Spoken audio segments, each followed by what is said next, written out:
আমি কি বলি ক ক ক আমি বুঝি না হ্যাঁ কইছি আমি মুসলমান বলেছি বুঝছেন আমি তো আমার থাকবেন আমার অবশ্য বলে বলে নিষেধ আছে আমার কাছে না অবশ্য ভালো না আমরা আমাকে একটু দোয়া করবেন হ্যাঁ আমি কিন্তু না ভাই করবো তখন আসসালামু আলাইকুম। ও বলতেছে আপনাদেরকে আমি এখন জিয়াবার দোকানের সাথে বসে রয়েছি।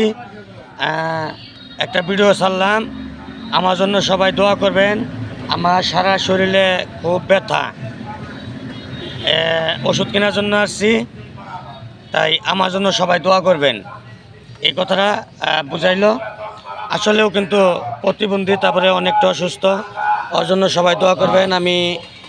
আমিও আপনাদের জন্য সবার কাছে, সবার জন্যই, পৃথিবীতে যত মুসলমান আছেন, যত মানুষ আছেন, শুধু তাই নাই, 18,000 মাকলুকাতের জন্য দোয়া করি সবসময়। তো আশা করি সুজনের জন্য সবাই দোয়া করবেন, সবাই লাইক কমেন্ট করবেন, কারণ ও কিন্তু অনেক অসুস্থ। হ্যাঁ বলছি, লাইক কমেন্ট করে দিবেন, শেয়ার করে দিবেন ইনশাল্লাহ। আসসালামু আলাইকুম।